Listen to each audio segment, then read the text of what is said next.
Welcome to Sports Music and Other Ish. I'm your co-host Vic. I'm your co-host Big John, aka the Black Jerry Maguire. Today we have on Miss Nata Cornelio. Did I get that right? Perfect. Okay. All right. Natalia is a first-generation Chicana civil rights lawyer and former public defender. She has fought for people facing jail simply for being poor, has represented families separated at the U.S.-Mexico border, and has dedicated her career to improving the justice system. She is proud of her Mexican roots and is an Aztec dancer. She is also running for judicial. She also is a judicial candidate for the 351st District Court in Houston, Texas. How you doing today, Natalia? I'm good. How are you all? Pretty good. Great. Good.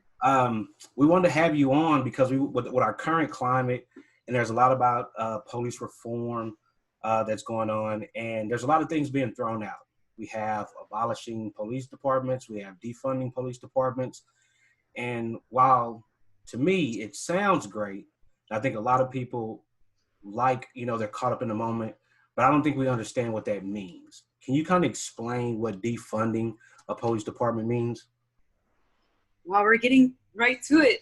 Yeah, absolutely. No, and just to give a little bit of context so that you all know who you're listening to, besides thank you for that bio. But yeah, I'm a judicial candidate and I care a lot about reform. Where I work now is the civil rights space, and I'm actually building policies in Harris County for Commissioner's Court for Rodney Ellis right now. And so this is my space, criminal justice reform in general, and I think some people say criminal injustice reform or criminal justice transform because what exists is not working. So police defunding, what does that mean? I think it means that our justice system is built on, lies. I think that when we learn about it, if we learn about it in school, we learn that it is a mechanism to kind of have a system that protects us against violence. So if we learn about it in our home, we have different experiences with what that looks like. I think a lot of our experiences is that there's a lot of discrimination and there's dehumanization by this process that doesn't make anybody feel safe and doesn't make anybody feel like things are fair, and the system is built to protect us. And so I think that the police are the ultimate manifestation of that. We have studied our history. We've seen the military and the police come out against our people, and we see these things, and we witness these things. We witnessed a murder on the internet, and we were maybe like, I know I was heartbroken, but I was not surprised. Yeah. And that's deep. Yeah. And so I think that the defund language comes from, this is broken. Why do we have it? But actually, there's been a lot of work in this space. I mean, this is going to sound extreme, but the prison abolitionist movement, right? Like the people react so strongly to that, and they think that it means, burn everything down. But actually, folks that are organizers in that space are trying to reimagine what a world could look like. And what we've recognized, not me, but what folks have recognized is that what exists doesn't work. So we need to build something that does work. And so defunding can mean a lot of things. It can literally mean defunding.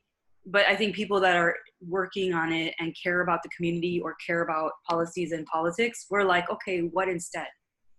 Because an example that I've heard from a mentor of mine is, in the 70s, people realized that mental hospitals were not working. They were abusive. They were producing bad results compared to what was the goal. And so they all got shut down. Mm-hmm. But now we're all the mentally ill people, yeah. Right? We handle them in jail.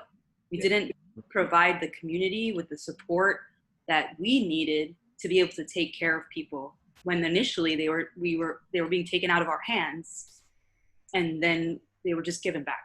And we're all like, okay, like we actually didn't learn how to act right now. Yeah. So there's a lot of different models. And I know I've been talking for a long time by now, but it's basically, there's some programs that are a good example of what we would fund instead.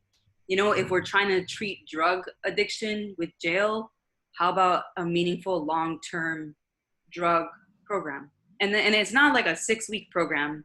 that you can maybe complete and get off of probation if you do.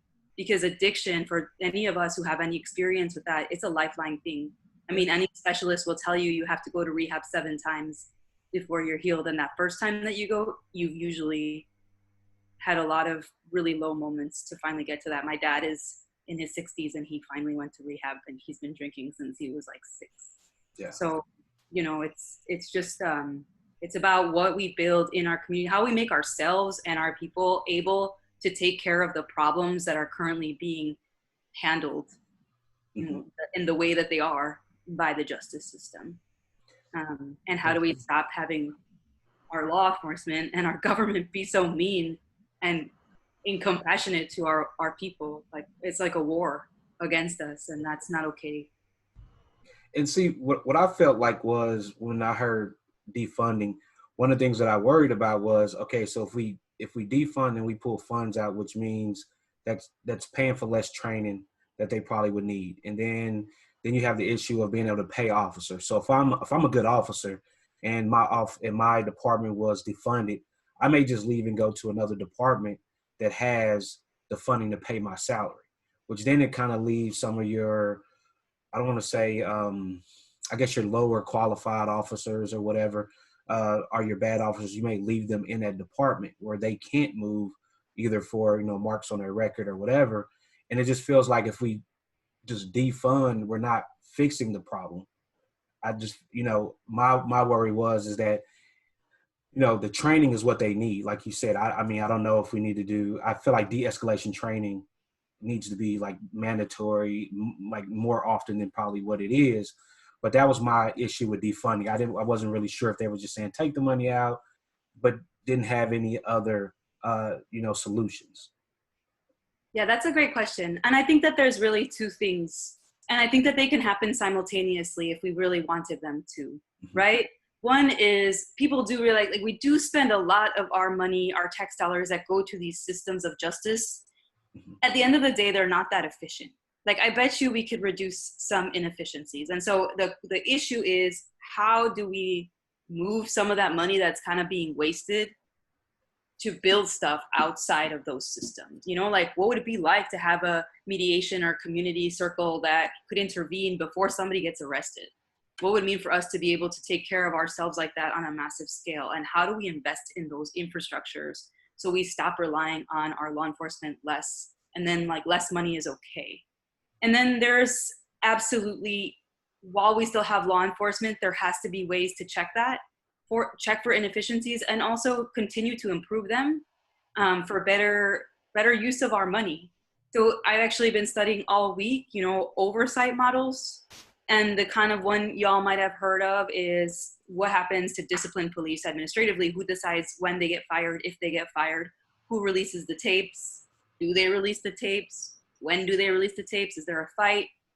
And, you know, I think that one of the things I learned this week is that a lot of times we focus on the discipline part, but if there's not a clear process and establishment of rules that apply to the police, like criminal laws that apply to the people, and a path of what happens if they don't follow those rules, then those disciplinary boards, like, what are they enforcing? Like, they're enforcing really egregious cases, but not able to make any meaningful shifts in the culture. So there are some pretty cool models, locations out there where there's community citizen boards that make the policies for the police. LA, the city of LA actually does that. And they were able to, you know, use all these recommendations that, like, expert task forces have done about de-escalation, about releasing tapes and evidence relating to an allegation. You know, and the police were very much against it, but sometimes it helps find the truth in a way that brings, you know, them justice too, if they've been, you know, accused of doing something that they didn't do. So it really can, transparency can be a really powerful tool. And there's been a lot of reluctance by our police to be transparent, and a lot of protections against that. So it's important to demand that and to participate in that, so that it's not just internal all the times. Like, I make my own rules. Yeah. And I get in trouble from the people that work with me. You know, that's not really fair either. Yeah. So My question is, do you think that the way that the police are behaving when it comes to people of minority, do you really think it comes down to the training, or it's just that mentality at the end of the day? Because like I was telling Victor, I went through an academy, and everything they talked about was de-escalation, um, knowing when to tap somebody out, knowing when to, um, tap yourself out, so you won't go overboard. And by any stretch of my imagination, I'm not saying that being a law enforcement is easy, because you have to make some split decisions. But sometimes things like this, like what just happened with Mr. Floyd, it you, that's totally uncalled for, you know. So I just wonder, from where you're sitting at, do you think? Because I see all these people donating money to more better police training. So is that really going to help them, or is it just a person and their mentality? And do we have to find a way out to try to weed those type of people out during the process of selection of the officers to even participate in those type of academies and stuff like that? Um, all of the above. And I really like your last idea, which is, think of the recruitment process and taking it a little bit more seriously, because that's really where it starts. I am with you. I mean, is it possible to fix our system? I think all of us, especially lately, it's occurred to us like maybe not. Yeah. That's real. I don't know what to tell you. I think we can try, and I do support this idea of also learning better how to handle things ourselves, not like Wild West style, like shooting people. Right. Like at the beginning, you guys mentioned that I'm an Aztec dancer, and I wasn't sure if I wanted to share about that. But as I do, talk about justice work to like more and more people in the public, the Aztec dance circle is a circle. And I've learned so much about community and how to act and accountability and discipline and respect from having that community, that village. And so I do think that making sure that we're constantly imagining the alternative is important, because I don't know if the systems that are built on some pretty messed up history are fixable. Yeah. No, you're right. When you were talking about the community review boards, is that something that you think we'll be able to see here in Texas, or on a broader sweep across the nation? I know that the Democrats had put forth some legislation, and I wasn't quite sure if that was in there, but I think allowing the community to hold officers accountable, I think, is important, especially when you have people in the community that look like the community. Yeah. Because I know some situations, officers may have violations or marks on their record. They can leave that department and then go to another department, 2 towns over, and get a job. So do you think that we'll be able to see with this legislation coming up, or have you heard anything about community review boards being put in place? I can speak best locally just because that's where my head and work is lately. I don't know about Houston. I know that the issue was raised in city council this week, and it got kicked to committee or to a task force. It can happen there. And so I hope that the city takes seriously their charge of like learning from where the best review boards happen. They're, the LA Commission in the city, they have said that since they've built this front end board that sets the rules, officer involved shootings have gone down 50%. I heard that from the commissioner himself, so I don't know if it's true. But that is, a pretty decent source. And I know he writes reports on all of his numbers, and he sent me like a 100-page report to be like, look at what I said. As far as the county, the way that the government is set up, like for the sheriffs and the constables, it's not legally possible. So we would have to change the laws. But I think that on a local level, even there, where the sheriff and the constables have the ultimate say, we can ask for input on that and say like, hey, like we want to see your policies. We want you to have a task force that includes people making recommendations on what all of your rules are. We want experts to talk to those people so that they can be well informed, and we want those people to have staff so that they can actually write the stuff. And then, you should hear input before you pass them, and it should be super transparent. We can do that. Even if it's not a formal legal board, the sheriffs and the constables can sign off on that and say, we want that to be the process before we make the rules. So it seems like our pressure needs to be more on a local level than it is on a national level. I have more faith right now on the local level. The DOJ did some really cool stuff during the Obama presidency, and then it got gutted. And there's no enforcement of any civil rights or education rights or housing rights. It just the DOJ has a lot of power. Brown versus Board, it was made law and it wasn't implemented right away because nobody cared. It was just a Supreme Court decision. And so what had to happen was the NAACP sued a bunch of school districts that were not complying with Brown v. Board. And it wasn't until the Civil Rights Act was passed and established the Department of Justice that had a prosecution arm to investigate and establish consent decrees with jurisdictions did the rule get implemented on a widespread basis. And so, if we don't have a strong president that has a strong attorney general, then we won't have really good national results. And so it really is incumbent upon us at a local level to do it. That's why I'm motivated to run locally. There's a lot of really good, smart people that are trying to make changes here at home. And, we can only do the best that we can and vote. Good deal. So what are some of the things that we should be looking for in police reform? I know, like you said, training, defunding. Is there any other things that we should be looking at as far as what we should expect in the realm of reform? I know kind of one of the things that I truly didn't understand was that whenever there's a case, and so an officer then gets a civil case, the county, I guess the taxpayers pay for it.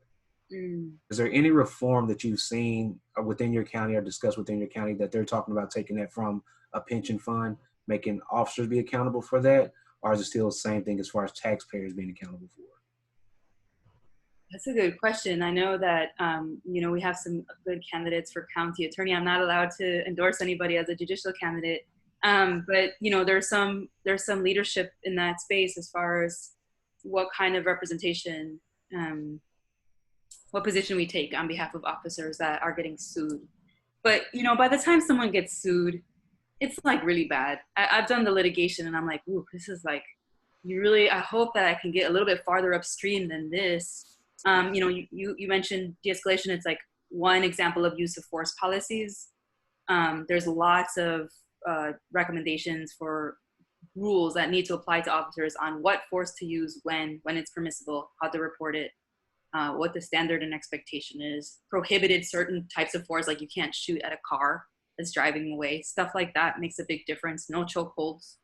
And then reporting, transparency, releasing those tapes, releasing data, having a national database of officer incidents so that one officer that gets fired from one place can't jump to another, without a track record showing what problems have been raised in that area. Those are really important reforms. Any kind of transparency that you can think of, we need it. We don't have it. And on the national level, it would be good to have a database so that when people move, that can be taken care of. How do you feel about, I know in Arizona, they're trying to pass a bill to where you can't record officers while they're doing their job. How do you feel about that? Bad. It better lose, right? Right. Yeah. Yeah. No, you're right. It's offensive, actually. Yeah.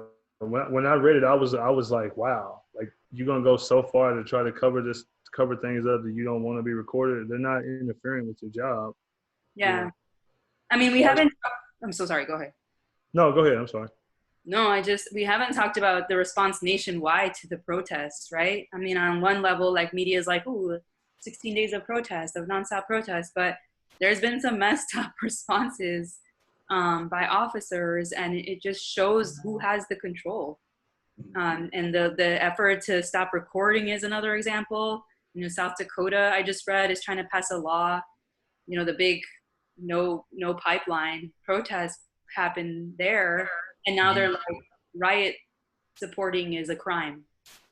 So to criminalize people's power, which is getting out the way that they have been for days now in huge numbers, that's bad. Yeah. And it undermines democracy and accountability and everything good. Yeah, I think, I mean, as far back as I can remember, this is like the biggest response to officer wrongdoing that I've seen, in a while, and it's everybody. It's not just one type of particular person out there. It's everybody. So I was going to ask you, do you feel like at this point, just with your colleagues and everything, do you feel like that the protests are doing what they are setting out to do? Like they're really, letting it be known or making their presence felt. I'm not talking about the rioting, the looting, and nothing like that. I'm just saying just the protesting in general for the injustice. I hope so. I know I'm moved by it. And I know that it has caused, the dialogue is different. The leaders are saying different things. It's a big burden to ask people to protest indefinitely until you actually get your act together. Right. But sometimes it feels like our government expects that. And so they want us to work and they want us to hold them accountable, and it's a lot. Yeah. But I'm running and I hear it, I see it, and it grounds me, and I know that there's people that share my experience. So how important is it when we have cases like this to bring in a special prosecutor? I think it's important. I mean, even for just the appearance of neutrality, right? Like part of the process is that everybody involved in it, everybody that has a stake in it, is confident that they're getting a fair shot. And I think that for the public to have witnessed this and be confident that they're going to have a fair shot, having an independent person become involved is really important. I mean, independence is everything, right? Mm-hmm. Right. Yeah. Transparency is everything as well. And transparency. Whenever you get on the bench, assuming you win your campaign. January 1st, 2021. What are some of the changes you're looking to make? Are there any changes you're looking to make from the bench? Whew. They're like jumping from policy to this. Yes. I mean, so I was a lawyer in the system. I was a public defender. And so really basic stuff, like show every single person in front of me compassion. I've just been on the other side of that, where we are begging for mercy. And the judge is like, denied. You're like, did you even hear what I said? And this person's life is in your hands and you're not even showing them respect and taking into account their situation. So that's a big commitment of mine. And we do have discrimination, starting with economic discrimination in bail practices. And that's been a commitment of mine since before I decided to run. I was involved in the bail litigation here in Harris County, meaning no one should be in jail because they don't have money, period. Right. And people are presumed innocent, and it's really important to take that presumption seriously. And if it's at all possible, they need to be out while they're preparing for their trial. I think those are the biggest changes. I think that there's some messiness as far as backlog from Harvey and Rona. People aren't getting trials right now, and they are now being allowed to plead guilty if it's warranted. It worries me. I know that there's reasons that we can't have jury trials, but it worries me that somebody would be in jail waiting for their trial, and then their lawyer comes to see them and they're like, hey, you can plead, this is the offer. And they're like, well, what about my trial? And right now the answer is, we're supposed to start doing jury trials like in August, maybe. I honestly don't know if we're gonna do it till next year. So you're really gonna have some coerced pleas right now. Yeah. And it's like the process is everything, the integrity of that process. And so anything that I can do to build the integrity of our process during and after and before emergencies. It's a really big commitment of mine. I did represent families separated at the border under Trump's policy, zero tolerance, 2 years ago. Mm-hmm. These kids were taken from their parents, no court, no lawyer, no process, it just happened. They didn't know if or when they would see their parents. And so it's just another example of like these processes are everything. We can't just do this to people without folks having faith that they got their day in court. Let me say something about the cases on the border. I had seen a point where kids were having to appear before the judge, and it was just the kids themselves without a representative. Is that true? I think it's true. I mean, that was that one video that went viral was made to make a point that it was happening. I was never involved in a case where that happened directly, but I do know that that was happening. I mean, I had a case where a kid was deported while the parents were here, but I don't think that they went to a judge. It just was decided because there's certain cases that you can deport people. If they already have an order of deportation, there's no process. So the immigration system really needs better process. And immigration status is actually criminalized here. Like you can go to a criminal court and get a conviction and a sentence for being here illegally and returning here illegally. And then after that sentence is over, you go to immigration proceedings and then they detain you until they deport you. And people don't know that, but especially along the southwest border to our Mexican and Central American communities, we do that regularly. And we send people to prison for 5, 6, 7, up to 20 years for being here illegally. Yeah. That's crazy.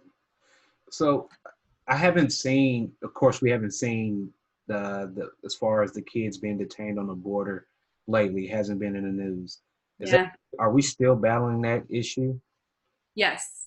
And actually DACA, it might be in the news soon because the Supreme Court is deciding whether Trump could get rid of DACA because he tried to, and then the lower court said, nope, you can't just do that. So that's going to be in the news. That's the deferred action under Obama where folks were allowed to not be placed into proceedings if they came in as kids. So I think we will see immigration in the news, and it'll be interesting to see what the public response is. Hopefully folks will organize and, make their voices heard. People are doing their best. Do you think that's just what it comes down to is for years and years we've been doing things this way and nobody's stepping up saying nothing, and now if people start to say things, we will get some type of change maybe? Do you think that's what it just boils down to? Everybody's just been like, okay, I'm used to seeing this. This is how it is. This is just how it's always been. Or do you think it's just a matter of just people getting in power, doing what they want to do? Well, like I believe in the power of time and generations to heal and clear stuff up for what that's worth. I know a lot of people that want to see change experience a lot of fear. And I think that as we breed and we have children and then they have children, each subsequent generation kind of learns from their ancestors and is able to bring to the table more courage on stuff that had to be negotiated differently before. So the more that happens, and then in unity amongst different people, intertribal, the more success I believe that we'll have at changing things. It's funny you talk about intertribal because I firmly believe like we've become more tribal in America. Either it went from now you have you're a liberal or you're a Republican, and it just seems like we're more divisive now in public. I mean, I feel like this country's always kind of been divisive, but now it's just starting to hit the mainstream where everybody's seeing it, and it's like it's normal. Like I think we've almost kind of like normalized it. Do you feel, or what's your thoughts on us? Do you think we're reaching a point now where we're turning that corner? Yes. Yeah. Yeah. I mean, I feel like I've experienced more Black and Brown unity. Mm-hmm. And similarly, like I participate in a lot of Native circles and American Native and Mexican unity. Because the Mexicans were like, we're Native too. And the Natives are like, and then people fall in love and people share space, and it makes a really big difference. People have kids, mixed kids, the Yeah, best. that's definitely changing. Yep, got one on the way. Really? Congratulations. Thank you. Corona Um, baby? what did you say? Corona. Corona baby? I'm sorry. I'm so rude. No, you're fine. You're fine. So, you know how, I don't know if you guys are familiar with it, but when our military troops are deployed somewhere, right? They have all these different rules of engagement. Yeah. They got so many rules of engagement that they almost can't defend themselves, even when they know something is about to happen. I was just looking at some of those, and then I watched these movies is based on a true story. I think the one I just watched the other day was the lone survivor or last soldier or something like that. Those guys had a choice to keep those kids to keep those Middle Eastern people detained or tied up, or they could have killed them. Well, the conversation they were having was, well, man, if we kill them, we're gonna go to Leavenworth. Like they knew they automatically, like, because these people don't have no weapons, they don't have anything. But they also knew if we let these people go, they're gonna go tell everybody in their village, and we might not make it out. So they decided to let them go, and then they ended up being up under heavy fire. I think everybody died except for one guy. And me looking at that, I'm like, we got more restrictions on our military that's on foreign soil than we have on our cops, because it seems like our cops just engage no matter what. Um, so I'm wondering if through all this change and reform, will we look at something more as rules of engagement as far as the cops go? And I know they got stuff already in place about how much force you need to use and everything like that. But I'm just kind of wondering. I want to get both of y'all's actually take on that. Just I don't know if you guys knew that, or what do you think about that? Kind of taking some of that military um, restrictions and putting them on our police, because our police are over here like it's the wild wild west, when in reality our military probably should have a little more free reign. If they knew they're gonna be attacked, if they let these people go, then they need to, I'm not saying you have to kill them, but you may just leave them tied to that tree like they were going to do, and just move on. So I don't know if that was a clear question or not, but what do you guys think?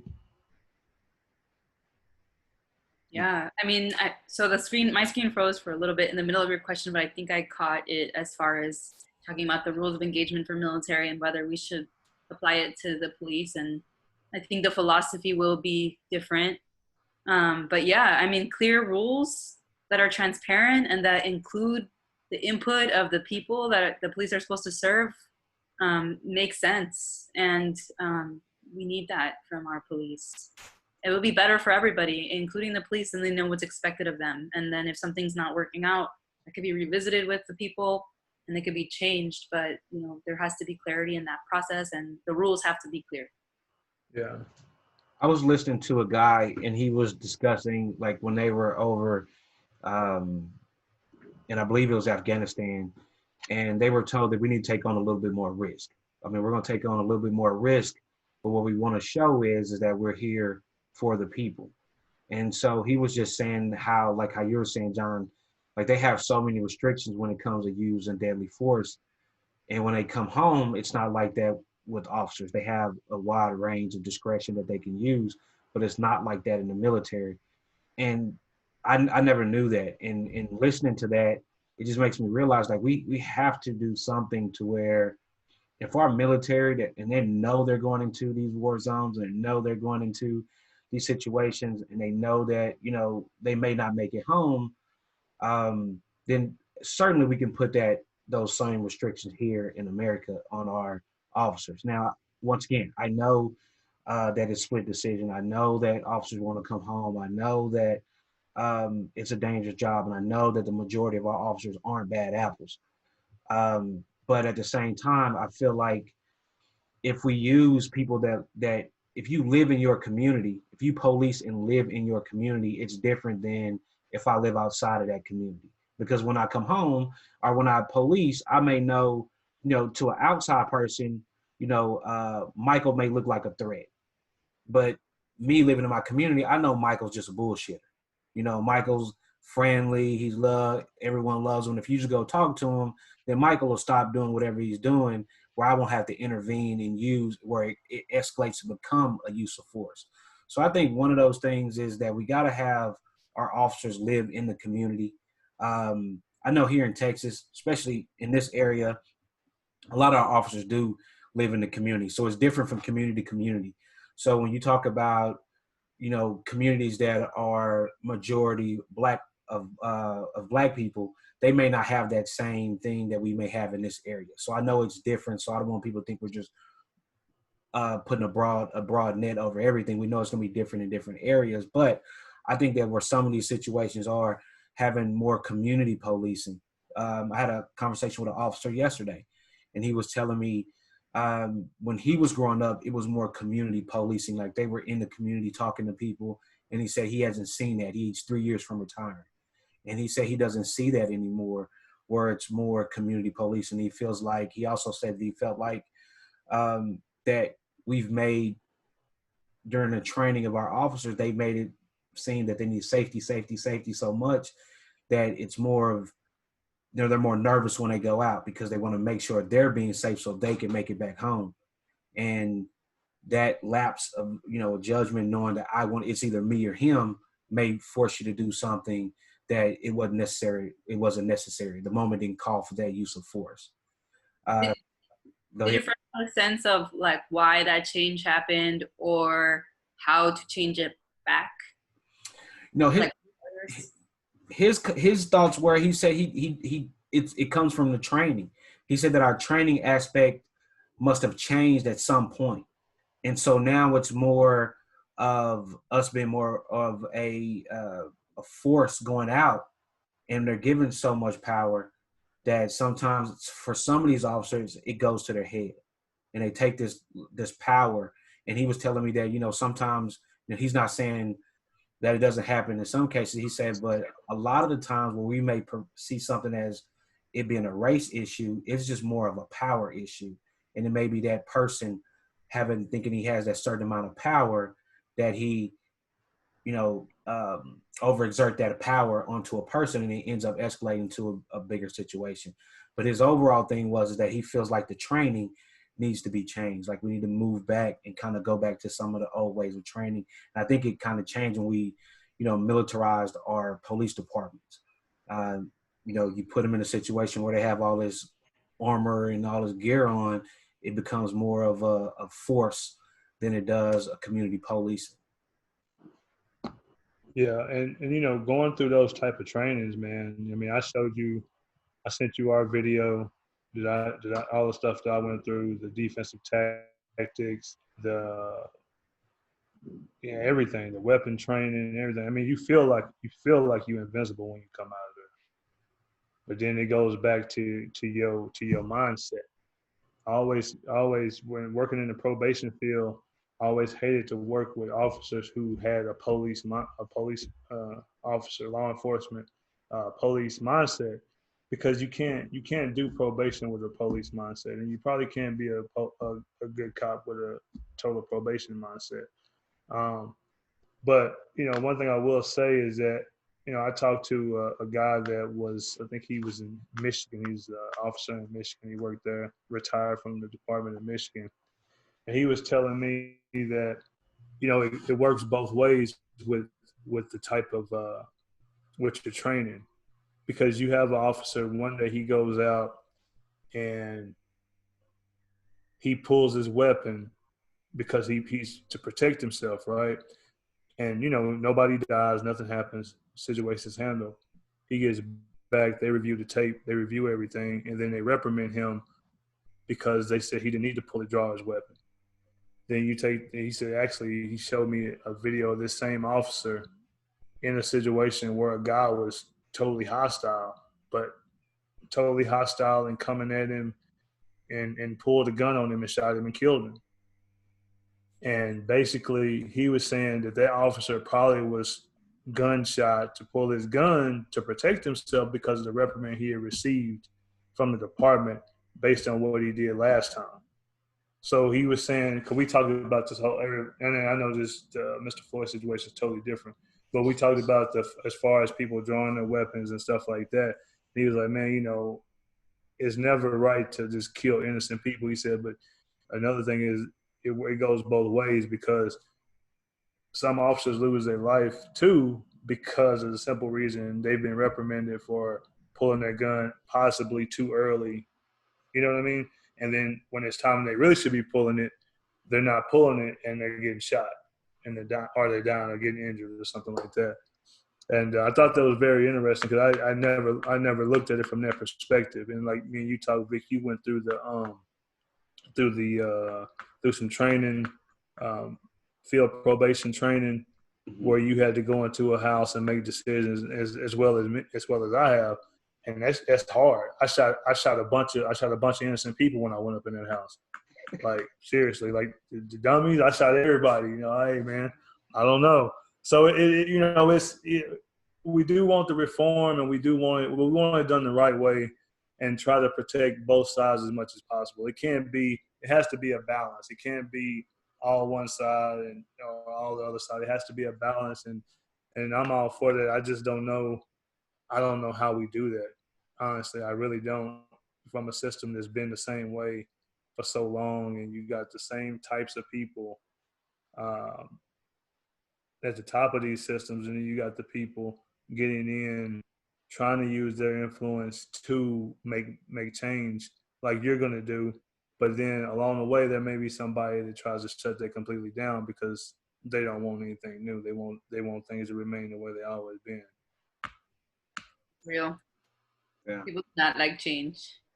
Yeah, I don't know why, but people absolutely hate change. Natalia, I have two questions I want to ask over basic rights. So when someone gets pulled over, do they? It's like a quiz. Phone ready so I can Google, find another answer. So someone gets pulled over, do they have to consent to let the officer search their car? No. And it's tricky. They could be tricky. Like instead of being like, "May I have your consent to search?" They're like, "Hey, can I just look around? Just let me look." And so, no, absolutely not. My advice is always ask for a lawyer. No matter what. Do I have the right to refuse? Because they have to answer that. So if an officer shows up at your house and they want to search your house, can they just come in your house and search it? No, they need a warrant or your permission. And so that's how they get you. They get a lot of free searches because people let them in. And I've been there. We've been in cars before, and we're like, oh, I guess you have to. It's really hard to say no. Mm-hmm. It's really scary. They're good, but no, you can absolutely demand to see a warrant. You don't even have to open the door. You can ask for them to slip the warrant under the door and say that you don't consent. If you are detained and they want a statement from you, do you have to give a statement? No, never. But they don't have to read you your rights all the time unless you're arrested and interrogated. So I've had many clients that you're like, oh, they didn't read my rights. I'm like, oh, they have to literally have you in a cell and ask you questions specifically about the crime you're being investigated for. But no, you don't. And you can, I think that the safe way to answer is, I want to speak to my lawyer before talking to you. Can you get me a lawyer? No? Then I'm going to have to call my mom and get one. Sorry, talk to you later. One question I wanted to ask too is that I don't know if you ever seen the movie When They See Us, but there is a scene where a juvenile consents to committing a crime that he didn't do. Hmm. Anytime that a juvenile is arrested, is he allowed to consent? And what should parents tell their children that may get detained for whatever reason, as far as consenting to a crime? Get a lawyer. Um, it's out of their league. Hmm. I think it's better to have a lawyer. I mean, as a criminal defense lawyer, never say anything. Even innocent things can be used against you, like about where you were. Like, people don't think about that. Like, I was just, at my girlfriend's house. Like, oh, what's the address there? Oh, interesting. Like, right next door to the apartment that we're investigating the burglary for. Right? Like, it just, but it's hard, and I don't think that every police department has clear protocols for how and when to engage the parents. And it's problematic. I do know what movies you're referring to, and it's really messed up. I've had a client falsely confess before, and he was grown, but he had some intellectual disabilities, and it's really bad. It's really messed up. That it's important for people's rights to be taken into account, that they be given their lawyers and yeah. So with everything that's going on, you feel positive about us getting some police reform, some criminal justice reform going on. Yeah, Okay. I think so. I mean, it's going to be studied. It's going to be, even if it's not as instant as it should be, it's going to be studied, and it's going to pave the way for us to have something to look back on that provides some guidance on, like, wait, this isn't working. What do we need to do differently? And we haven't necessarily been making the time and priority of, like, these issues, so the next time they come up, we'll be in a better place than we are this time. But I don't know if I'm confident enough that the reforms will be eviscerating of the problems I think my right last away. my last question, and that's for those that we've been having here in Texas. I'm not sure if you've been keeping up with it, but our marijuana laws are changing slowly but surely. Um, with the reform, if there is something that comes across as far as our marijuana laws changing, do you think we would go through and push for those that have been prior criminal records for marijuana? Do you think we would get those people, those records expunged?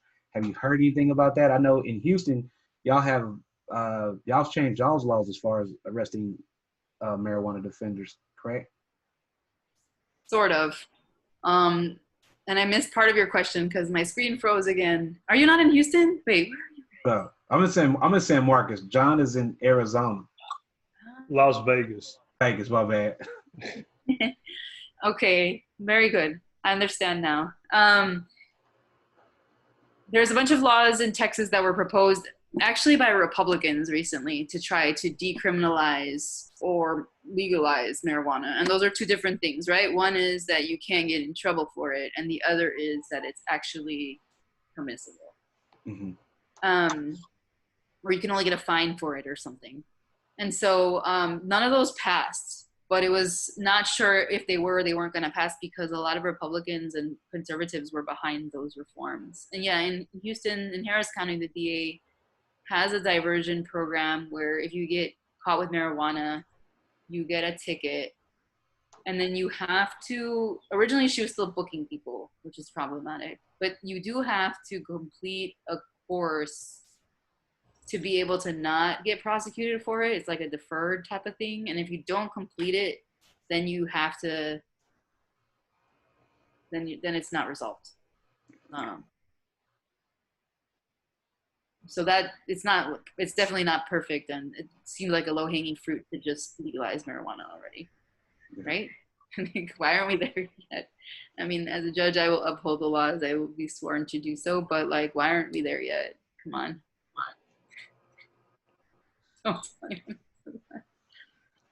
All right, so that's the end, guys. Natalia, we appreciate you coming on. We really, really do appreciate that.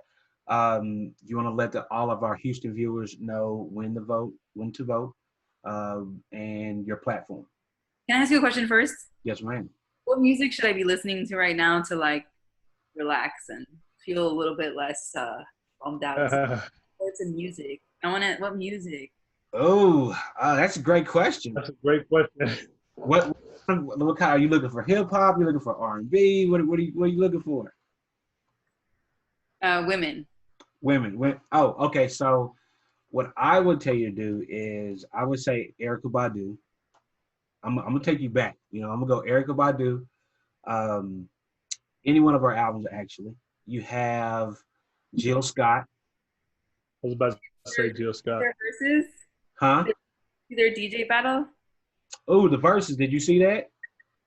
All right. So do you have Tidal by chance? Oh, so get Tidal. If you had Tidal, they have a playlist, the verses playlist, with Erykah Badu and Jill Scott, and it's jammed all the way through. Perfect. I'll do it. But hey, you can sign up for free and then just listen to it. But that's right now that music. And I have Tidal. So Jay-Z also put up a what do you call it? A mix basically, and it was a mix to get us through these times right now. And it's a lot of great inspirational music on it. But definitely, I'm Erykah Badu and Jill Scott around this time with all these things going on because they're actually giving a message in their music, with the things that we're going through right now, of course. And John, who you got, John? I'm with you on that. I was gonna say the same two people. Thank you. I appreciate that. Well, on that note, I'm Natalia, Nata Cornelio, running for judge, 351st District Court, way at the bottom of the judges, several pages into your ballot, but it's worth it to vote local. The election is November 3rd. There will be an early voting period of at least 2 weeks before that election, so you can vote early. I am a public defender, civil rights lawyer, and I believe in, having people on the bench who are committed to making sure that our system is fair and non-discriminatory and just better, and making any sentencing decisions or bail decisions about solutions and making sure that they're not just hurting people and punishing people without having a purpose and being thoughtful and considering the person's circumstances. So that's my platform, real simple.